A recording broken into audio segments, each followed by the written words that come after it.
پر جیسے پاک صاف مصطفیٰ کے غلام دیکھے ایسا میں نے کوئی نہیں دیکھا۔ اور بھائیو، نظر پاک ہو، روح پاک ہو، مزاج پاک ہو، پھر انسان بڑے بڑے کام کرتا ہے، پھر وہ مہمات کو سر کرتا ہے، پھر وہ صرف ایک گھر کے لیے نہیں، وہ ملت کے لیے فائدہ مند ہوتا ہے، پھر وہ گھرانوں کو لے کر چلتا ہے، پھر وہ بڑے بڑے معاشرے تشکیل دیتا ہے۔ میرے رسول کریم صلی اللہ علیہ وسلم نے پاک صاف ذہن کے لوگ تیار کیے۔ حضرت مرثد فرماتے ہیں میں ایک عورت پہ عاشق تھا، جب کلمہ پڑھا نبی پاک نے میری پشت پہ ہاتھ پھیرا، میں نے کہا حضور کوئی نصیحت؟ نبی پاک نے فرمایا نظر کو پاک رکھنا۔ آپ فرماتے ہیں عورتیں میرے پیچھے بھاگا کرتی تھی اور مجھے کہا کرتی تھی اب تو دیکھتا کیوں نہیں؟ تو میں نے کہا پتا مجھے بھی نہیں، مصطفیٰ کی ایک نظر ہوئی ہے، رب نے سارے محل کو چہل دور فرما دیے، سارا کچھ ہی بدل گیا۔ ملت کے جوانوں یاد رکھو اس بات کو، یہ پاکیزگی یہ نظر، یہ پاکیزگی یہ مزاج، یہ انسان سے بڑے کام کرا لیتی ہے، اور اگر تیری نظر ناپاک رہتی ہے پھر تو کچھ نہیں کر سکتا، پھر تیری زندگی ایک ایسے قید خانے میں قید ہو گئی ہے جو تجھے 2 قدم بھی نہیں چلنے دے گی۔ سب سے پہلے مزاج کی پاکیزگی، اور دوسرا اصلاح معاشرہ کے لیے اہم درس یہ ہے اپنے آپ کو پاک صاف رکھیں، ذہنی طور پر، نظریاتی طور پر، اور دوسرا درس یہ ہے میرے بھائی ظلم اور زیادتی سے بچیں، پاک صاف رہ کے وقت شروع کریں، اور کسی جگہ بھی کوئی زیادتی کوئی ظلم، میرے نبی کریم صلی اللہ علیہ وسلم کے مزاج کو اگر آپ دیکھیں گے نا، ہمارے معاشرے میں آج سب سے زیادہ زیادتی پتہ کون سی ہوتی ہے؟ لوگ عزتیں پامال کرتے ہیں، بدگمانیاں کرتے ہیں۔ ابو جہل یہ کام کرتا تھا کہ وہ نبی پاک صلی اللہ علیہ وسلم پر، صحابہ پر معاذ اللہ شخصی اعتراضات کرتا تھا، شخصی۔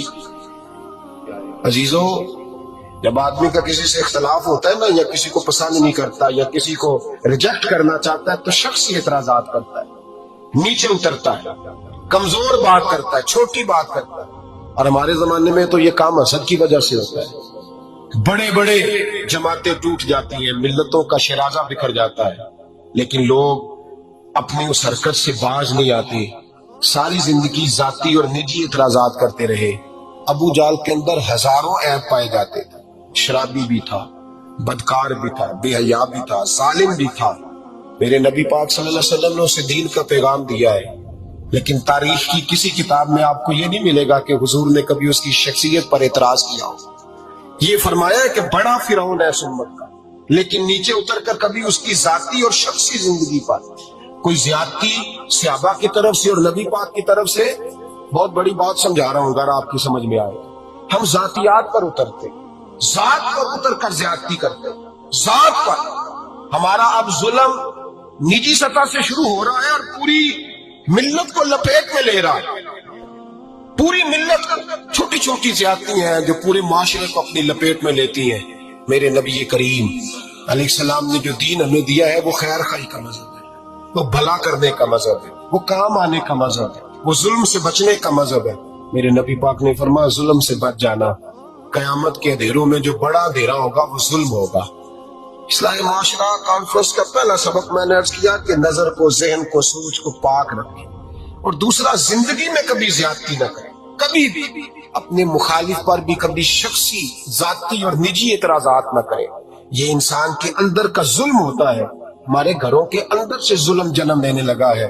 روز بہو پہ تیل چھڑکا جاتا ہے، روز کسی نہ کسی شہر سے، اپنے ہی گھر سے، اپنے ہی چراغ کو بند کرنے کی خبر نکلتی ہے، سڑکوں پہ، چوکوں پہ، چوراہوں پہ غریب مسلے جاتے ہیں، جس کے ہاتھ جہاں تک پہنچتے ہیں وہ وہاں تک معاذ اللہ زیادتی کر گزرتا ہے۔ اگر قوم ظلم سے بچنے لگے، زیادتی سے بچنے لگے، تکلیف دینے سے بچنے لگے تو معاشرہ سنور جائے گا۔ میرے رسول کریم علیہ السلام نے اپنے غلاموں سے پوچھا تھا بتاؤ مفلس کون ہوتا ہے؟ کون ہے جس کے پاس کچھ نہیں ہوتا؟ صحابہ نے کہا یا رسول اللہ جس کے پاس پیسے نہ ہو۔ بخاری مسلم متفق علیہ حدیث ہے۔ نبی کریم نے فرمایا نہ بھائی، مفلس تو وہ ہوگا جو قیامت کے دن احد پہاڑ کے برابر نیکیاں لے کے آئے گا۔ یا رسول اللہ اتنی نیکیاں پھر بھی مفلس ہے، پھر بھی غریب ہے؟ تو نبی پاک نے فرمایا نیکیاں پہاڑ کے برابر ہیں پر اس نے چغلیاں بڑی کی ہیں، غیبتیں بڑی کی ہیں، مذاق بڑے اڑائے، اس نے لوگوں پر پھپتیاں بڑی کسی، تانو تشنی بڑے کیے، ظلم بڑے کیے، گالی بڑی، لوگوں کے بارے میں بری باتیں کی۔ اب رب کریم نے وہ ساری نیکیاں ان لوگوں میں بانٹ دی، یہ مفلس ہو گیا، غریب ہو گیا۔ زیادتی نہیں کرے، ظلم نہ کرے، اپنی نجی زندگی سے لے کر گھر کے اندر سے لے کر اجتماعی زندگی تک زیادتی سے بچیں۔ میرے نبی کریم علیہ السلام نے اپنے غلاموں کو یہ درس دیا ہے، دیکھنا کبھی زیادتی نہ ہونے پائے، دیکھنا کہیں ظلم نہ ہونے پائے، دیکھنا کسی شخص کو تمہارے قول فعل سے، تمہارے مزاج سے تکلیف نہ پہنچے۔ میرے بھائیوں، حضرت وہاب ابن منبہ علیہ رحمہ فرماتے ہیں کہ بنی اسرائیل کے اندر ایک بادشاہ محل بنانے جا رہا تھا۔ محل آج بھی جس آدمی کی سوسائٹی کے اندر 2-4 قلعے 2-4 ایکڑ کسی غریب کے آ جائیں، وہ یا تو اسے دھمکاتا ہے یا بلیک میل کرتا ہے، کچھ نہ ہو سکے تو پھر قتل ہی کرا دیتا ہے معاذ اللہ۔ اور یہ خبریں عام ہمیں سننے پڑھنے اور دیکھنے کو ملتی ہیں۔ بادشاہ محل بنانے جا رہا تھا، ایک غریب بی بی رہتی تھی، اس کی جھونپڑی بادشاہ کے محل کے نقشے میں آتی تھی۔ بادشاہ نے کہا بی بی منہ مانگی قیمت لے لو، خالی کر دو یہ مکان۔ بزرگوں کو اپنے جھونپڑیوں سے بڑی دلچسپی ہوتی ہے، بچے سوسائٹیوں میں چلے جاتے ہیں، ابا جی کہتے ہیں مجھے گاؤں میں رہنے دو، میرا یہی دل لگتا ہے، مجھے اس گھر سے دلچسپی ہو گئی۔ اماں کہنے لگی بادشاہ میں یہاں بیاہ کے آئی تھی، خامد انتقال کر گیا، اولاد اللہ نے دی نہیں، میں پکا ہوا پھل گر جاؤں گی تو تیرا ہی ہے، لیکن مجھے اس آشیانے میں رہنے دے، یہ گھونسلہ میں نے تنکا کر کے بنایا ہے، مجھے رہنے دے، نہ مجھے نکال۔ کہنے لگا میرا نقشہ خراب ہوتا ہے۔ بی بی سارا دن مکان میں بیٹھی رہتی کہ میری جھونپڑی ٹوٹ نہ جائے، ظالم کی نظر میں آ گئی ہے کہیں میرا یہ آرزوؤں کا محل چکنا چور نہ ہو جائے، سارا دن ڈیوٹی کرتی۔ بادشاہ نے بھی 2-4 سپاہی کھڑے کر دیے، جب گھر سے نکلے تو بلڈوز کر دینا، مکان کو گرا دے۔ وہ خاتون کتنی دن بندہ بیٹھ سکتا ہے؟ ایک دن سر شام گھر سے نکلی، 2-1 گھنٹے کے بعد واپس آئی تو مکان گر گیا تھا، دیوار بن گئی تھی۔ حضرت وہاب ابن منبہ فرماتے ہیں بس اس نے دعا کی تو رب کریم نے وہ شہر سارا تباہ کر دیا۔ اس بی بی نے 2 جملے کہے تو الٹ پلٹ دیا وہ سارا شہر۔ میرے نبی کریم علیہ السلام نے فرمایا جب مظلوم کے ہاتھ دعا کے لیے اٹھتے ہیں تو عرش کا مالک آسمان سے کہتا ہے کھول دے سارے دروازے، اس کے بیچ کوئی پردہ نہیں رہنا چاہیے، آنے دے، مظلوم ہے، اس پر ظلم ہوا ہے۔ لوگ کہتے ہیں میں بے چین رہتا ہوں صاحب، مولانا صاحب پیر صاحب، وہ گھر کے کونے سے چیخنے کی آواز آتی ہے، کوئی دم مل جائے، کوئی تعویذ ہو جائے، کچھ ایسا ہو جائے کہ بچت ہو جائے، کوئی ایسی پھونک لگ جائے کہ آرام آ جائے۔ تو میں کہتا ہوں بھائی اگر بڑے دم کرانے سے بھی فرق نہیں پڑا، اگر بڑے تعویذ لینے سے بھی چیخیں بند نہیں ہوئی، تو ذرا ٹٹول کے دیکھ لو کہیں کسی یتیم کی آہیں ہی نہ دفن ہو وہاں، کہیں کسی غریب کا گوشت تو نہیں دبا لیا، کہیں کسی کو لوٹ کے تو دیوار نہیں بنا لی، کہیں کسی کا مکان پہ قبضہ کر کے تو نہیں بنایا۔ اگر لوٹ اور حرام کا مال ہو تو پھر چیخیں بند نہیں ہوتی، پھر سکون سے سویا نہیں جاتا، پھر وہاں آرام کی نیند نہیں آتی۔ حضرت وہاب ابن منبہ فرماتے ہیں بی بی آئی اور آ کر کے اس نے جب دیکھا میرا گھر ٹوٹ گیا ہے، محل ٹوٹ گیا ہے، حالات بدل گئے ہیں، وہ خاتون آتی ہے اور میرے بھائی دعا کی تو اس نے انداز ہی بدل کے رکھ دیے، مکان سے نکلی تو مکان ٹوٹ گیا۔ آپ فرماتے ہیں واپس آئی تو ہاتھ پھیلا کے پتہ کیا کہتی ہے؟ کہتی اے اللہ میں تو موجود نہیں تھی، بتا تو کہاں گیا تھا؟ تو بھی موجود نہیں تھا، میں تو نہیں تھی پر تو کہاں تھا؟ بس رب کریم نے حضرت جبریل کو حکم دیا، فرمایا یہ بستی الٹ دو، ساری تباہ کر دو، یہ لوگ نہیں رہنے چاہیے، جو ظلم تو سہتے ہیں بغاوت نہیں کرتے، نہیں رہنے چاہیے۔ صاحب طبقات کہتے ہیں میرے مصطفیٰ کریم سید عالم صلی اللہ علیہ وسلم کے وصال ظاہری کے ایام قریب آئے تو حضور نے سرخ پٹی باندھی، تیز بخار ہے نبی کریم کو، 2 صحابہ سہارا دے کے مسجد میں لائے، نبی پاک علیہ السلام کو بظاہر سہارا دے کے لایا گیا۔ کریم رسول نے لوگوں کو جمع کیا، حضور آج کیا ہونے والا ہے، آج کیا کہا جائے گا، آج کس لیے میٹنگ بلائی ہے؟ نبی کریم کے کل صحابہ جب مسجد میں جمع ہوئے تو کھچا کھچ مسجد بھری ہے، وصال ظاہری سے چند یوم پہلے کی بات۔ نبی پاک نے فرمایا آج تمہیں کوئی جہاد کی ترغیب نہیں دینی، آج کوئی نیا پیغام نہیں دینا، آج تمہیں بتانا ہے کہ رب نے اپنے بندے کو اختیار دیا ہے، چاہے تو دنیا میں رہے، چاہے تو اس کی بارگاہ میں حاضر ہو جائے۔ اس عبد نے بارگاہ ربوبیت کی طرف لوٹنے کا ارادہ کر لیا ہے، حضرت صدیق اکبر رونے لگے تو صحابہ نے کہا تمہیں کیا ہوا؟ کہنے لگے سمجھ نہیں رہے، کسی کی بات نہیں کر رہے، نبی پاک تو اپنی بات فرما رہے ہیں، اس نے جانے کا ارادہ کر لیا۔ سنیے میرے بھائی، محبوب پاک نے فرمایا بھائی کسی شخص کو میری طرف سے کوئی تکلیف پہنچی ہو تو بدلہ لے سکتا ہے، بدلہ لے سکتا ہے، کسی کو تکلیف پہنچی ہو۔ صحابہ پھوٹ کے رونے لگے، محبوبہ کرم ہی کرم ہوا ہے، رحمت ہی رحمت آئی، آپ کے بارے میں گمان کرنے والا بھی دائرہ ایمان سے نکل جائے گا۔ حضور آپ کیا فرما رہے ہیں؟ فرمایا نہیں بھائی اٹھو۔ پیچھے سے جناب عکاشہ بن محصن اٹھے، ہاتھ کانپتے ہیں، آگے بڑھے، کہنے لگے یا رسول اللہ، ایک جنگ کے موقع پر آپ نے درہ مارا تھا، ننگی پیٹھ پر صفیں سیدھی کراتے، بات دل میں رہ گئی ہے، میں نے بدلہ لینا ہے۔ نبی کریم نے فرمایا بلال دوڑ کے جاؤ، فاطمہ کے گھر درہ پڑا ہے، درہ لاؤ۔ سیدنا بلال حبشی کہتے میں گیا، دستک دی سیدہ طیبہ طاہرہ، حضرت فاطمہ فرمانے لگی بلال کیسے آئے ہو؟ اماں جی وہ درہ چاہیے تھا۔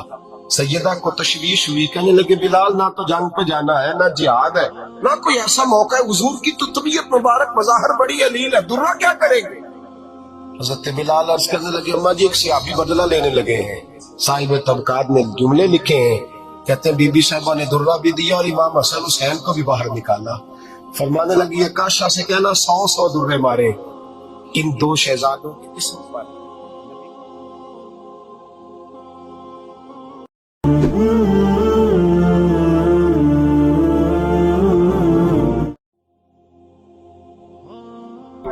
حجاج بن یوسف کو پتا چلا کہ حضرت سعید بن جبیر نے میرے خلاف بات کی، بلا لیا، کہنے لگا تو نے میرے خلاف بات کی ہے؟ فرمانے لگے کی ہے۔ کہنے لگا تجھے پتا ہے میں قتل کر دوں گا؟ آپ فرمانے لگے نہ تو زندگی کا مالک ہے نہ موت کا مالک ہے، تو کیسے قتل کر؟ کہنے لگا تجھے پتا ہے میرا؟ فرمایا میں نے تجھے نہیں، میں نے تو کئی شداد، کئی حماد، کئی قارون، کئی فرعون، کئی نمرود دیکھے، کئیوں کی داستانیں سنی، تو کون ہے؟ تو چھوٹا سا ہے۔ ایک جملہ ہے ملا جلال الدین رومی کا، بڑے درویش تھے، ایک بات کہہ گئے، کہنے لگے نمرود جتنے پیسے نہیں، فرعون جتنی حکومت نہیں، قارون جتنی دولت نہیں، ورنہ فرمانے لگے میرے زمانے میں بھی کئی لوگوں کا خدا بننے کو دل کرتا ہے، کئی لوگوں کا دل کرتا ہے، لیکن نمرود جتنے پیسے، فرعون جتنی طاقت اور قارون جتنی دولت نہیں، ورنہ ہو سکتا ہے لوگ دعویٰ کر گئے معاذ اللہ ثم معاذ اللہ۔ یہ آج سے کئی 100 سال پہلے وہ کہہ رہے ہیں، آج تو حالات بڑے ابتر ہیں، اس کی نسبت خطرناک۔ فرمانے لگے حضرت سعید بن جبیر تو زندگی موت کا مالک نہیں، کہنے لگا پکڑو، قتل کرو اسے، لے جاؤ۔ جب پکڑ کر کھینچ کر لے جا رہے تھے نا تو حضرت سعید بن جبیر مسکرانے لگے، اب ظالم کے سامنے مسکرائے تو اس کو بڑا غصہ آیا، یہ میرا مذاق اڑاتا ہے، بلا لیا، ادھر آؤ، کیوں مسکرا رہے ہو، کیا ہوا؟ تو حضرت سعید بن جبیر کہنے لگے میں مسکرا رہا ہوں تیری بیوقوفی پر اور اپنے اللہ کی دی ہوئی ڈھیل پر، میں مسکرا رہا ہوں کہ یا اللہ کیا بات ہے، کیا تیرے شان ہے، کیسے لوگوں کو ڈھیل دی ہوئی ہے، میں مسکرا رہا ہوں تیری بیوقوفی پر کہ تو سمجھتا ہے شاید مجھے پوچھنے والا کوئی نہیں۔ کہنے لگا اس کو باہر نہ لے جاؤ، میرے سامنے قتل کرو۔ ٹھیک ہے جی، قتل کرنے لگے تو حضرت سعید بن جبیر نے منہ کعبے کی جانب کر لیا، انی وجہت وجہی للذی فطر السماوات والارض حنیفا وما انا من المشرکین۔ جب آپ نے یہ آیتیں پڑھی نا کہ میں نے منہ کر لیا ہے اپنے رب کی جانب، کرو مجھے قتل، کہنے لگا نہیں نہیں، اس کا منہ پھیرو، کعبے کی طرف ہو کہ قتل نہ ہو، ہے ظالم پر پاگل ہو گیا ہے۔ حضرت سعید بن جبیر کے حوصلے نے شکست دے دی، ناکام ہو گیا، مخبوط الحواس، کہنے لگا اس کا منہ پھیر دو۔ جب کعبے سے پھیرا تو آپ فرمانے لگے للہ المشرق والمغرب فانما تولوا فثم وجہ اللہ۔ اللہ فرماتا ہے تو مشرق اور مغرب سارا ہی اللہ کا ہے، جدھر بھی منہ کرو گے ادھر اللہ ہی اللہ ہے، جدھر بھی منہ کرو گے ادھر اللہ ہی اللہ ہے، چاروں جانا پھیر دے، جدھر منہ پھیرنا ہے تمہیں، پھیر دیا منہ۔ حضرت سعید بن جبیر کے گلے پہ خنجر رکھا تو آپ نے ہاتھ اٹھائے، کہنے لگے اے اللہ میرے بعد اسے کسی اور پر مسلط نہ کرنا، میرے بعد کسی اور پر مسلط نہ، بس میں آخری ہوں۔ جب آپ ذبح ہوئے تو اتنا خون نکلا اتنا خون نکلا کہ لوگ کہتے ہیں جتنا اونٹ کے وجود سے نکلتا ہے، تر ہو گیا سارا اس کا دربار۔ ایک سمجھدار آدمی کو بلا کے کہنے لگا اتنا خون میں نے بڑے بندے قتل کرائے ہیں پر اتنا خون نہیں نکلا۔ تو وہ کہنے لگے لوگ مر جاتے ہیں، مرتے وقت ڈر جاتے ہیں، سہم جاتے ہیں، خون سکڑ جاتا ہے۔ لگتا ہے یہ شخص جب دنیا سے گیا ہے تو ڈٹ کے گیا ہے، یہ ڈٹ کے گیا ہے دنیا سے۔ حجاج بن یوسف رات کو سویا تو تڑپ کے اٹھا، کیا ہوا؟ گھر والے کہنے لگے کیا ہوا؟ کہنے لگے سعید بن جبیر خواب میں آیا اور کہتے ہیں اٹھ مجھے بتا تو نے مجھے کیوں قتل کیا، بتا کیوں مارا۔ اگلی رات پھر سویا تو وہی خواب، پھر سویا تو وہی خواب۔ گناہ نفسیاتی مریض بنا دیتا ہے، ظلم تجھے مخبوط الحواس کر دیتا ہے۔ جب تو زیادتی کرتا ہے تو اللہ فرماتے ہیں کہ تو اللہ کو بھولتا ہے، اللہ تجھے اپنا بھلا دیتا ہے، پھر تو بھول جاتا ہے، پھر تو سیدھے رستے پہ چلتا ہے پر بھٹک جاتا ہے، پھر تو صحیح رستوں کا تعین کر کے بھی گمراہ ہوتا ہے، پھر تو روز وہی گاڑی چلاتا ہے پر اب جب تو بریک لگاتا ہے تو نہیں لگتی۔ جب گناہوں کے ساتھ تو مخبوط الحواس ہوتا ہے تو روز وہ کاروبار کرتا ہے، لیکن جب تیرے گناہ تجھے گھیر لیتے ہیں پھر اسی کاروبار میں تو نقصان اٹھاتا ہے۔ حجاج بن یوسف تڑپتا ہے، روتا ہے، یہاں تک کہ بیمار ہو گیا، پیٹ میں درد ہوتی ہے، پتہ نہیں کیا ہوا، تکلیف ہوتی ہے، پتہ نہیں۔ سارے حکیم، طبیب، ڈاکٹر کوئی نہ سمجھ سکا کہ بیماری کیا ہے۔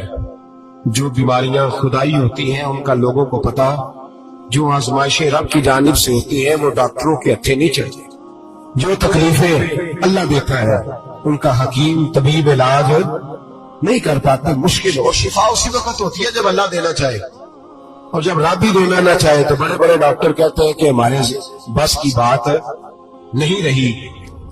بغداد سے حکیم آئے، پیٹ دیکھا، کہنے لگے نہ تیرے معدے میں کوئی دقت ہے، نہ تیرے جگر میں، نہ کسی اور جگہ، ماجرا کیا ہے؟ ایک آخری علاج ہے، آخری، وہ کیا؟ گوشت کا چھوٹا سا ٹکڑا دھاگے کے ساتھ باندھ کے منہ میں ڈالا اور پھر ایک باریک سا تنکا لے کے اس کو اندر ڈالنے لگے گلے میں۔ وہ گوشت کا ٹکڑا جب حلق کے اندر اتر گیا اس حکیم نے واپس کھینچا تو کیسے ایسی بدبو آئی جیسی کبھی سونگی نہ تھی۔ جانور کیڑے مکوڑے لگے ہوئے باہر نکلے اور جب دیکھا تو جتنے محل میں لوگ بیٹھے تھے چلاتے ہوئے نکل گئے کہ یہ کیا مصیبتیں ہیں۔ حکیم بھی اٹھ کے دوڑنے لگا، کہا تجھے کیا ہوا؟ کہنے لگے حجاج تیری بیماری زمینی نہیں، تیری مصیبت زمینی نہیں۔ کہا میری مرض تک تم کیوں نہیں پہنچ پا رہے؟ تو کہنے لگے لگتا ہے تو بد دعا کا مریض ہے، لگتا ہے تو ظلم کا مریض ہے، تو جبر کا مریض ہے۔ تڑپتا رہا، سسکتا رہا۔ ایک وقت وہ بھی آیا کہ گھر والوں نے کمرے میں بند کر کے تالا لگا دیا، دیوار سے ٹکرے مارتا۔ او بھائی، جو گناہوں کے بیمار ہوتے ہیں انہیں شفا نہیں ہوتی، جو ظلم، جبر، بربریت کے بیمار ہوتے ہیں انہیں سکون قلبی میسر نہیں آتا۔ دوائیاں ان بیماریوں کی بنی ہوئی ہیں جو بیماریاں زمینی ہیں، جو بیماریاں خوراک کی بد پرہیزی سے ہوتی ہیں، جو گناہوں کی بد پرہیزی سے ہوتی ہیں، ان کی بیماریاں، ان کی شفا توبہ ہے، ان کی شفا رجوع اللہ ہے، ان کی توبہ اللہ سے معافی مانگنے سے شفا ہوتی ہے۔ حجاج جب مرنے لگا تو بلایا، یہ رنگ بھی ذرا ملاحظہ کیجیے گا، دو چار قریبیوں کو بلایا، پتا ہوتا ہے نا اپنے کرتوتوں کا آدمی کو، پتا سارا ہے سردار موتی ہے، تو پتا ہوتا ہے سارا۔ بلا کے کہنے لگا جب میں مر جاؤں تو مجھے رات کو دفن کرنا۔ کیوں بھائی عورت ہے؟ کہنے لگا نہیں رات کو دفنانا۔ ٹھیک ہے رات کو دفنا دیں گے۔ پھر کہنے لگا جب صبح ہو جائے تو صبح ہونے سے پہلے پہلے میری قبر زمین کے برابر کر دینا، نشان مٹا دینا۔ کا وجہ تو کلمہ پڑھتا ہے، حضور کا حکم ہے کہ قبر کم از کم ایک بالش، ایک گیٹ اونچی ہونی چاہیے زمین سے کم از کم، تو تیری قبر مٹا دے وجہ۔ پتا ہوتا ہے اپنے ظلموں کا۔ کہنے لگا مجھے پتا ہے لوگ میرے مرنے کے بعد میری قبر بھی نہیں چھوڑیں گے، دنیا میں تو میرے جبر کی وجہ سے کوئی آ نہ سکا، لیکن میری قبر بھی لوگ جنازوں میں باتیں شروع کر دیتے ہیں۔ جنازوں میں نے ایسی بھی داستانیں سنی ہے کہ کوئی مرا تو لوگ جوتوں کا ہار قبر پہ ڈال آئے، نہیں بھائی، تو جب زندہ تھا تو تیرے جبر ظلم کی وجہ سے نہیں کو بول سکا. ایک تو ہے قیامت میں حساب ہوگا، یہاں دنیا میں حساب ہونے لگتا ہے. اتنی لمبی زبانیں لوگوں کی لٹک کر مرتے وقت باہر نکل آتی ہے. دعا کریں، جمعہ ہے، اللہ تعالیٰ ایمان کی موت عطا فرمائے. دعا فرمائے رب تعالیٰ، اللہ تبارک و تعالیٰ توبہ کر کے جانے کی توفیق عطا فرمائے. جاگے جاگے اور سنے، دعا کرے، اے اللہ تو ہمیں ظلم سے ویسے ہی محفوظ فرما. اگر ہم زیادتی کرنے لگے تو اے اللہ ہمیں اس سے منع فرما. ہمیں اس سے تو یہ توفیق دے کہ ہم باہر آ گئے اس گناہ سے.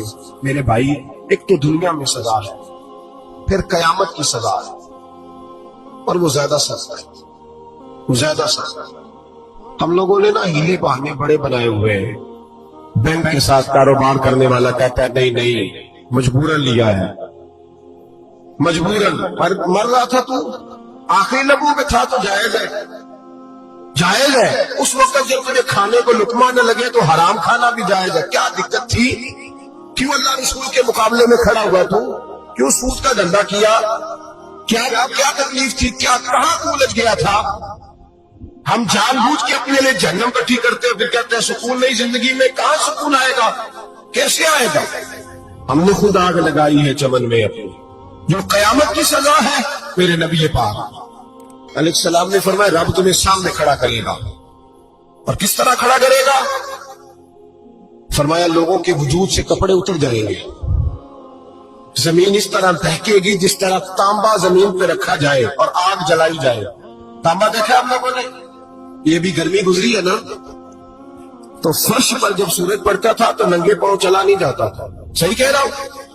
ننگے پاؤں، بچے کا پیر زمین پہ لگتا تو چیخ اٹھتے، کہتے وہ جل گیا پیر. حالانکہ یہ فرش دنیا کے. اور اگر تانبے کے اندر خاصیت ہے کہ اگر کوئی دھات جلدی اور زیادہ گرم ہوتی ہے تو وہ تانبا ہے. میرے نبی نے مثال دی تو اس کی بھی جو سخت تھا، فرمایا تانبے کی طرح زمین تپائی جائے گی اور پھر ننگے پاؤں رب تمہیں کھڑا کرے گا. آج سورج کی پشت تمہاری جانب ہے، قیامت میں منہ تمہاری جانب ہوگا. نیزہ آپ نے دیکھا ہوگا، نیزہ ہوتا تھا. فرمایا یہ جو تم نیزے دیکھتے ہو صرف 1.25 نیزے کے برابر سورج قریب آ جائے گا، اور پھر اللہ تمہیں سامنے کھڑا کر کے تم سے سوال جواب کرے گا. اور حضور نے کہہ دیا ہے تو اب کسی نعت خواہ کے کہنے سے بات بدل سکتی، کسی پیر کے کہنے سے جملہ بدل سکتا، کسی خطیب کے کہنے سے فکر نہ کرنا، وہ سامنے جنت پڑی ہے. اب بات بدل سکتی. خدا کی رحمت پر بھروسہ رکھنا ضروری ہے، نبی پاک کی شفاعت کی امید رکھنا. بولیے. لیکن جو حضور نے بیان کیا ہے اس کو ماننا بھی یہ بھی ضروری ہے. میرے نبی پاک نے فرمایا اللہ تم سے حساب لے گا اور اللہ پوچھے گا، تم نے جواب دینا ہے. حضور کس کس شے کا؟ فرمایا جو پہنتے ہو اس کا جواب نہیں دینا، جو کھاتے ہو اس کا جواب نہیں دینا، جو اللہ کے رستے میں دیتے ہو اس کا جواب ہے، باقی ہر شے کا جواب دینا ہے. ادھر جو پلاٹ ہے اس کا بھی جواب دینا ہے، اور جو بچوں کو پیسے بتائے ہیں ان کا بھی جواب دینا ہے، جو چھپائے ہیں ان کا بھی. ثم لتسألن یومئذ عن النعیم. جو کمیٹی اپنے محلے میں ڈالی ہے اس کا بھی جواب دینا ہے، جو سسرال کے علاقے میں ابا جی سے چوری ڈالی ہوئی ہے اس کا جواب بھی، سب کا جواب دینا ہے، تمام حساب کتاب. اور اللہ فرماتے ہیں میں سامنے کھڑا کر کے ہر سوال کا تم سے جواب ہے، تجھے ہر سوال کا جواب صاحب. اچھا یہ جو بڑے لوگ تھے وہ حساب سے ڈرتے تھے، ہم چھوٹے لوگ ہیں ہم حساب سے ہم نہیں ڈرتے، ہم کہتے ہیں دیکھی جائے گی. بڑے لوگ جو تھے وہ حساب سے. حضرت ابوبکر صدیق دعا کرایا کرتے تھے، دعا کرو اللہ مجھ سے حساب نہ پوچھے. حضرت عمر فاروق رضی اللہ تعالیٰ عنہ اپنے بیٹے سے کہتے تھے بیٹا اپنے باپ کے لیے رحمت کی دعا کرنا، میں درگزر والا ہوں، میں حساب والا کوئی نہیں. بڑے لوگ ڈرتے تھے. بڑے لوگ حضرت عثمان غنی قبر پہ کھڑے ہوتے تھے تو داڑھی آنسوؤں سے بھیگ جاتی. غلام کہتے ہیں حضور 3 دفعہ نبی پاک نے آپ کو جنت کی بشارت دی ہے، 3 دفعہ بشارت دی ہے، تو آپ کیوں اتنا روتے ہیں؟ عثمان غنی فرماتے جس رسول نے مجھے جنتی کہا ہے اسی محبوب نے مجھے فرمایا تھا عثمان قبر آخرت کی منزلوں میں سے پہلی منزل ہے. اور آپ فرماتے میرے تو کمرے میں دیا گل ہو جائے تو مجھے ڈر لگتا ہے، اس میں تو مکمل اندھیرا ہے. آپ فرماتے کھڑکیاں بند ہو تو دم گھٹنے لگتا ہے، اس کو تو دروازہ ہی کوئی نہیں، روشن دان تک نہیں۔ بھائی جو بڑے تھے وہ ڈر رہے تھے۔ مولا علی شیر خدا نماز کا وضو کر کے کانپتے تھے، کانپتے۔ علی آپ مرحب کے سامنے نہیں کانپے، خیبر کا دروازہ اکھاڑ کے نہیں کانپے، بدر، احد، خندق، حنین اور خیبر میں نہیں کانپے، تو یہاں آپ فرمانے لگے مالک کے سامنے جاتے ہوئے ڈر آتا ہے۔ بڑے لوگ کانپتے تھے، بڑے لوگ۔ آج کون سا جمعہ ہے؟ سارے بولیے۔ حالانکہ یہ اگلے سال دوبارہ آئے گا، ہمارا نہیں پتا کہ ہم ودا ہو جائیں کہ کیا بنے۔ یہ کون سا جمعہ ہے؟ آیا جمعہ الوداع، آئے ہم پڑھیں۔ آج ایک فکر لے کر کے جانا، ایک سوچ۔ یہاں روز رات کو بیٹے کی ٹینشن، بیٹی کی ٹینشن، بھائی کی ٹینشن، پوتے کی ٹینشن ہوتی ہے نا، ایک ٹینشن اور اپنے آج ایک ٹینشن بڑھا لو، قبر کی ٹینشن پیدا کر لو، قیامت کی تھوڑی سی فکر کر لو، تھوڑی سی، ایک لمحے کے لیے صحیح تھوڑا خیال پیدا کرے۔